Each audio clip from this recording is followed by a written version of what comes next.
First of all, I'm very, very grateful for everything that you've taught all of us and brought into my life. I've been trying to formulate my question for a good part of a year now. So I just jotted something down. That's hard because it changes every 5 minutes. It really does. So we picked you for the one that's active now.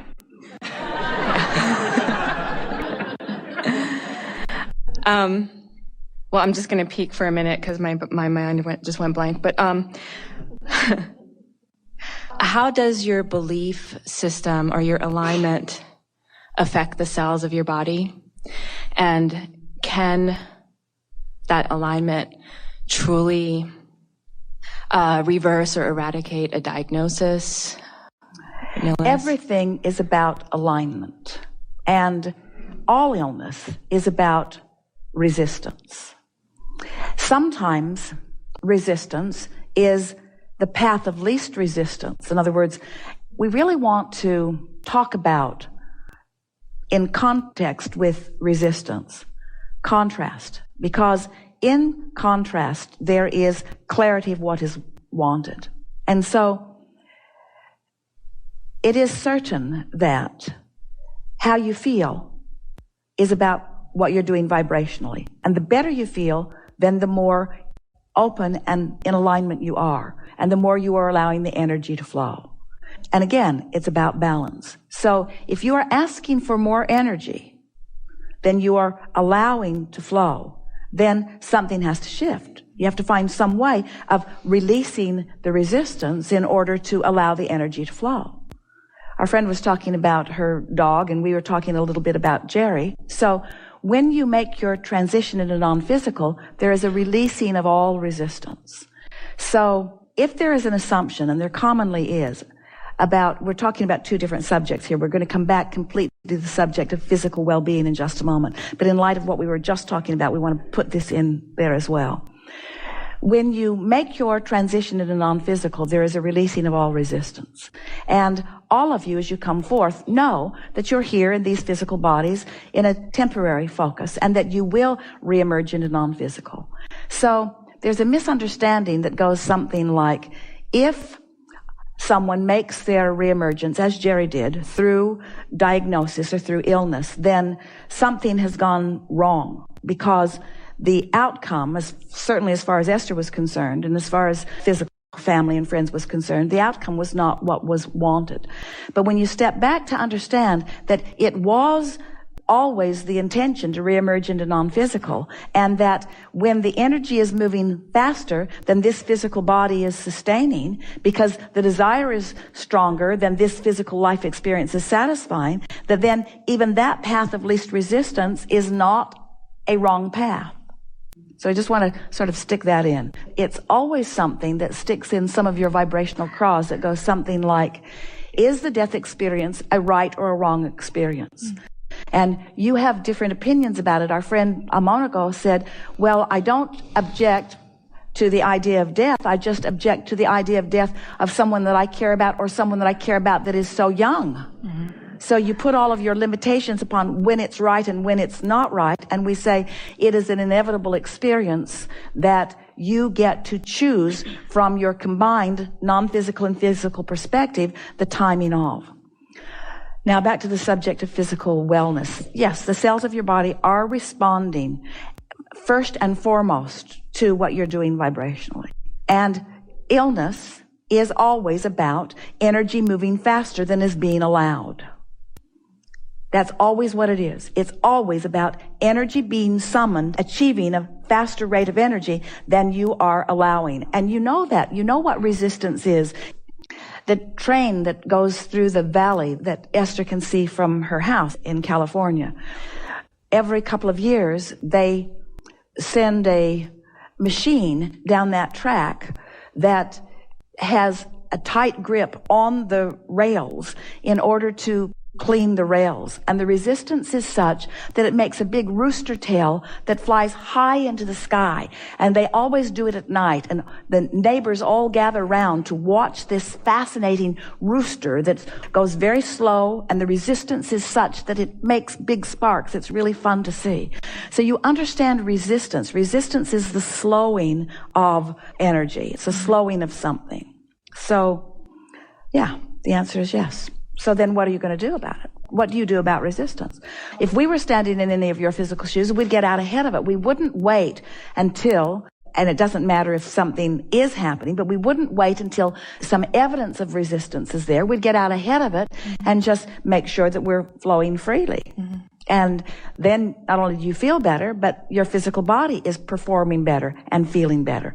You have more energy, you have more stamina, you have more flexibility, you have more physical comfort, you have more of a delicious relationship with your body, you are more sensual, your physical senses are more keen, everything looks brighter, you can hear better, you can smell better, and everything about your physical body is enhanced the less resistance that you have going on in your physical experience.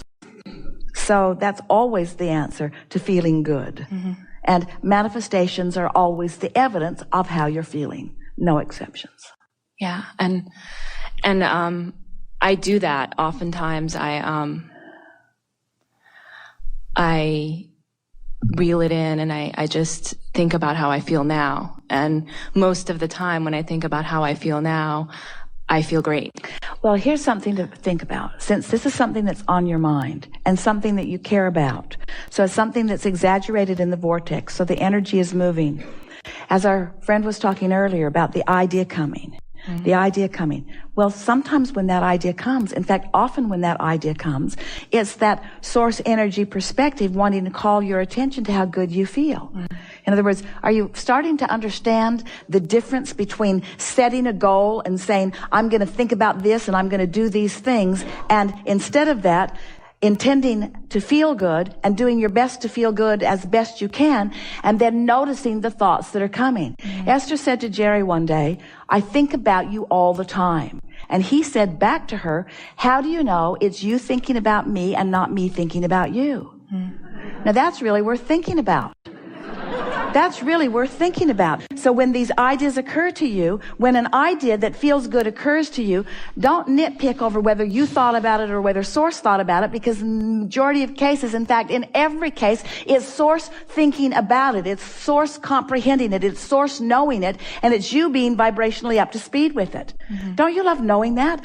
I just felt what Source feels about my body just now. That's what inspiration is, you see.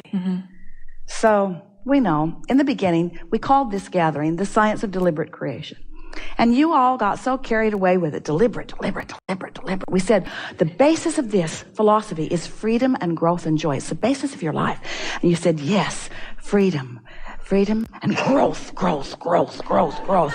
Freedom and joy and growth. We say, yes, expansion is the inevitable outcome of all of this. But if you will put your attention upon the joy, then everything else will take care of itself. The freedom will be felt by you. The expansion will be enjoyed by you. But it's all about the joy. So then we stopped calling it the science of deliberate creation because you got so human about it. You made it hard. You made lists. You got too much on your to-do list and not enough on your to-feel list. You got too much on your action list and not enough on your energy list. You cared too much about what you were observing and not enough about what you were feeling about what you were observing. So then we began calling it the art of allowing. And it is an art. It is an art because it's something that you practice and you get better and better and better and better and better at it. And now we're explaining to you that as you sift through this magnificent variety, that it causes you to identify all kinds of things that you want. But you're usually, in fact, rarely vibrationally up to speed with these new things that you're identifying because they're born out of your awareness of contrast. And so you know what you don't want and what you do want, and you know what you don't want and you know what you do want, but you're standing in the not yet manifestation of it, and so you're flowing this rocket of desire, but you're not up to speed with that rocket of desire, but you've put it in the vortex and Source is on it and law of attraction is responding to it and the cooperative components are being gathered. Here it all is, it's being gathered. And so now the only question is, thus the title, Art of Allowing, what's your relationship relationship with this vortex. Are you allowing it or are you denying it? Are you allowing it or you're resisting it? And you can tell by the way you feel whether you're up to speed with it or you're not. So now we want you to not worry about anything, and we want you to try to get up to speed with the vibration. Well, how do I know if I'm up to speed with it? Well, first of all, it'll manifest, but then there's no point in talking about it because you really know it. Once it manifests, it's done. It's really done before it manifests, but you don't want to call it done until it manifests. So how do you know you're up to speed with it? Well, you can tell by the way you feel. So then you say, okay, we'll care about how we feel so that we can get the stuff out of our vortex and into our life. And we say, that's not what we meant.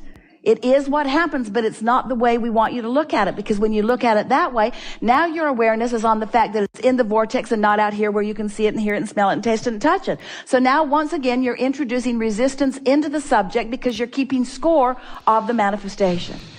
So now we say, if you will just focus on how you feel, if you will care about how you feel, if breathing deep feels good to you and you will do it regularly, you'll practice the ownership of a high vibration. If quieting your mind feels good to you, you will practice the vibration of a higher vibration. You want to practice absence of doing that thing you do that brings your vibration down.